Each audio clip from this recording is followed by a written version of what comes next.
కాకినాడ జిల్లా జగ్గంపేట పోలీసులు అక్రమ గంజాయి రవాణాపై దాడులు నిర్వహించారు. ఈ ఘటనకు సంబంధించి బుధవారం జగ్గంపేట సర్కిల్ కార్యాలయంలో సీఐ వైఆర్కే శ్రీనివాస్ ఆధ్వర్యంలో ఏర్పాటు చేసినటువంటి మీడియా సమావేశానికి కాకినాడ జిల్లా ఎస్పీ బిందు మాధవ్ పాల్గొని వివరాలు వెల్లడించారు. ఏజెన్సీ ప్రాంతం నుండి తమిళనాడు, కర్ణాటక రాష్ట్రాలకు గంజాయిని తరలిస్తుండగా ఈ నెల 4వ తేదీన జగ్గంపేట జగనన్న కాలనీలో ఓ ఇంటిలో 492 కేజీల గంజాయిని స్వాధీనం చేసుకోవడం జరిగిందని తెలిపారు. గంజాయి తరలిస్తున్న 8 మంది ముద్దాయిలను, 7 సెల్ ఫోన్లను, ఒక కారు, మోటార్ సైకిల్ ను, 2,78,000 రూపాయల నగదును స్వాధీనం చేసుకోవడం జరిగిందన్నారు. వీటి విలువ సుమారు 30,52,000 రూపాయలు ఉంటుందని తెలిపారు. గంజాయి అక్రమ రవాణా అడ్డుకట్ట వేసేందుకు రాష్ట్ర ప్రభుత్వం పోలీస్ శాఖ ఈగల్ అని ఒక ప్రత్యేక డిపార్ట్మెంట్ ను ఏర్పాటు చేయడం జరిగిందని తెలిపారు. వీరిపై కేసు నమోదు చేసి కోర్టుకు హాజరుపరచడం జరుగుతుందని తెలిపారు.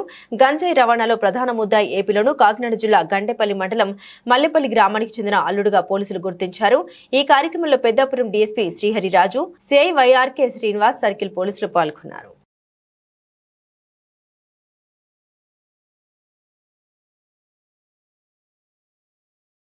Sir and respected DGP sir directions బట్టి గాంజా మీద ఎన్ఫోర్స్మెంట్ పెంచడానికి రకరకాల చర్యలు తీసుకోవడం జరిగింది ఆంధ్రప్రదేశ్ పోలీస్.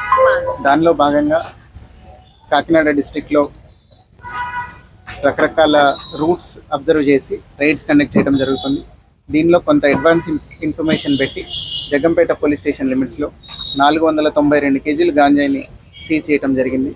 దీంతో పాటుగా ఒక మహీంద్రా టీయూవీ వెహికల్, ఒక మోటార్ సైకిల్, 2,78,000 రూపాయల క్యాష్ కూడా సీజ్ చేయడం జరిగింది. ఇందులో 8 మంది ముద్దాయిలు అరెస్ట్ అయ్యారు.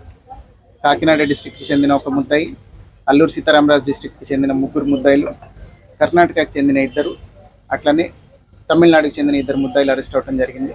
ఇందులో ఇంతమంది ముద్దాయిలు ఎందుకని వచ్చారంటే ట్రాన్స్పోర్ట్ చేసే ఒకతను, రిసీవర్లు కొంతమంది ఉన్నారు, ఎవరైతే ఈ ట్రాన్స్పోర్ట్ చేసే అతనికి అమ్మారో వాళ్ళు ఉన్నారు. సో దీనిలో పూర్తిగా లింక్ అంతా ఎస్టాబ్లిష్ చేసి ఇన్వెస్టిగేట్ చేసి Jaggampeta police and Peddapuram sub division police investigated the case file అందరినీ పట్టుకోవడం జరిగింది. సో వీళ్ళందరినీ ఫర్దర్గా ప్రాసిక్యూట్ చేసి అందరికీ ఖచ్చితంగా శిక్ష పడేలాగా చేస్తాం. అట్లనే రీసెంట్గా డీజీపీ సార్ ఇన్స్ట్రక్షన్స్ ఇచ్చారు, ప్రతి గాంజా కేసులో కూడా ఫైనాన్షియల్ ఇన్వెస్టిగేషన్ కూడా చేపట్టాలని. సో ఈ కేసులో అదంతా కంప్లీట్ చేసి we will ensure that proper prosecution is done in this case.